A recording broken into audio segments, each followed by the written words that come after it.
Hey guys, welcome back to another video. Today we have this channel's first full white PC build.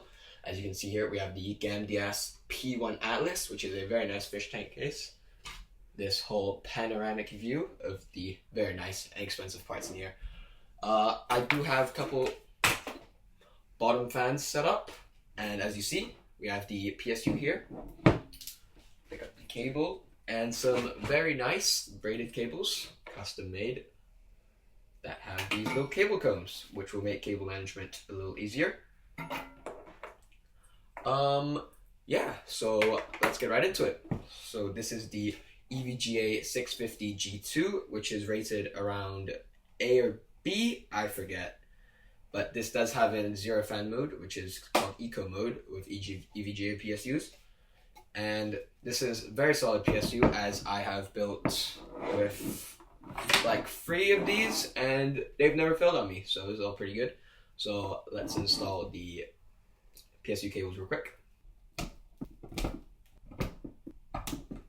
So I've decided to do PSU installation first because I think with all the extra fans in here, it's going to get quite annoying to later install everything. So just going to get it out of the way first. So screw it in.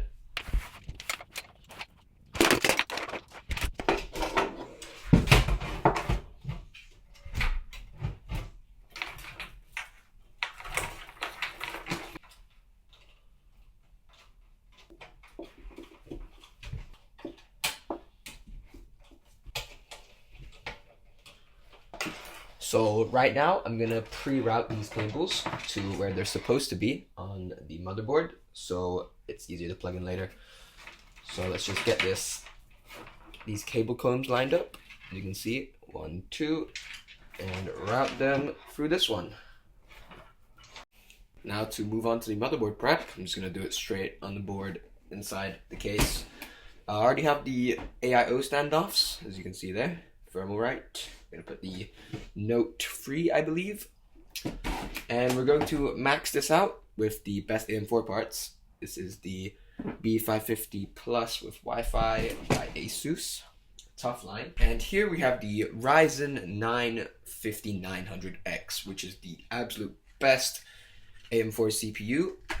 Well, you could argue the 7 5800 X3D, but that's only X3D cache. But this is on pure performance, runs better than the Ryzen 7s, the Ryzen 9. Good thing we have a 360mm AIO to go with it. Ooh. Boop.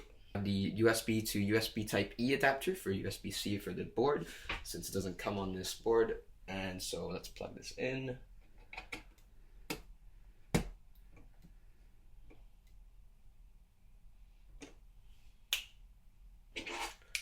Now we have RAM, which costs more than a kidney right now, but I got these before the price hikes, so it's actually pretty well priced.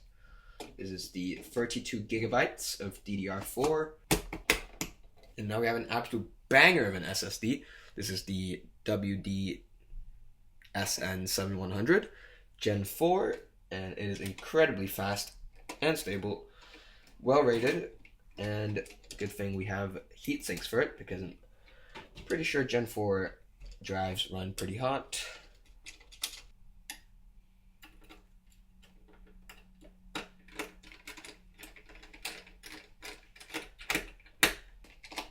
Everything's installed in the motherboard except for the cooler, which I'm going to do a 360mm AIO, which is white, but I've already installed the IO shield in the back. See a silver part here.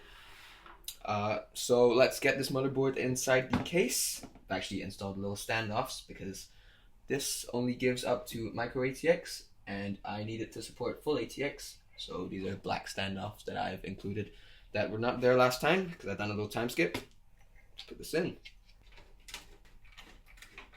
While I'm doing all that screwing and installing, let's talk about why white parts are usually more expensive than black parts.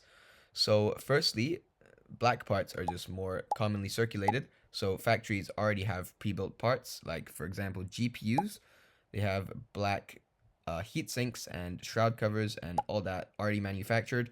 And since white parts aren't as popular, they have to get them custom made, which is more expensive and since they don't have stock to buy in bulk, it turns out that it's higher in price. So they have to hike up the price of the buying in return.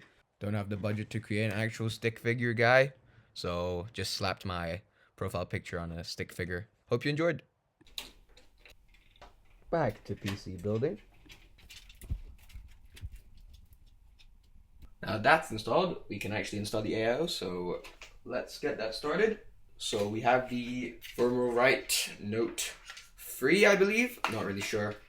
They all look pretty much the same, but it is 3 fans, 1 pump, with these little cable organizers and stuff. Let's screw this in real quick and get it started.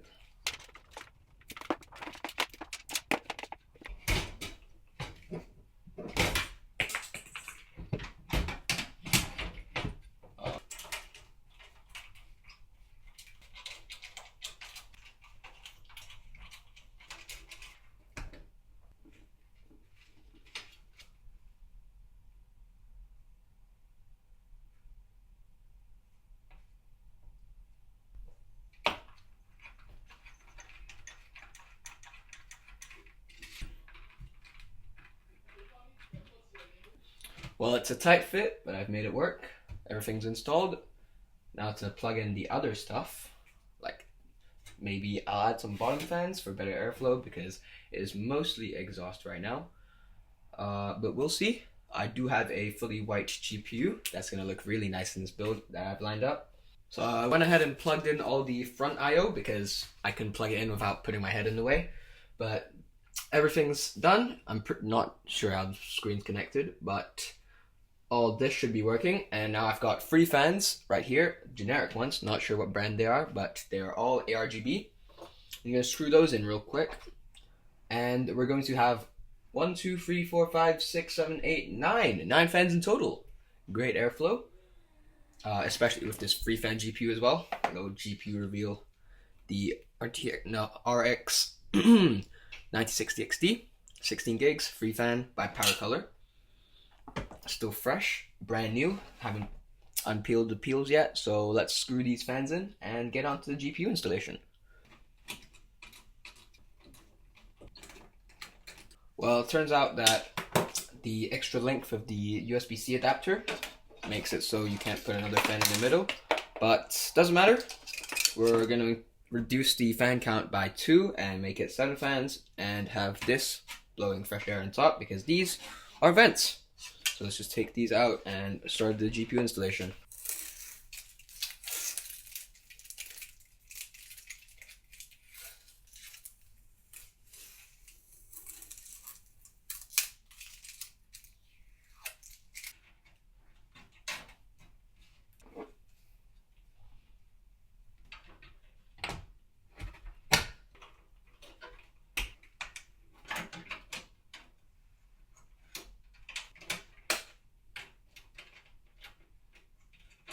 Pretty much the final product. I think that looks pretty good. We'll see if it actually boots up. The cable mess back there is actually really bad, so it's probably gonna take like a couple hours just to tame the beast back there. But let's plug this in, see if it boots.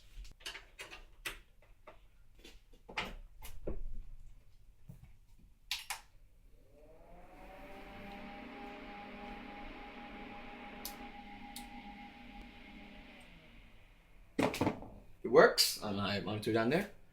So this first all white build, not all white, partially white, mostly white build on this channel, and it's pretty good results, I'd say. And if you enjoyed, drop a like, follow. If you want to see more builds like this or possibly buy this, they're on my links in my channel. And yeah, see you in the next one.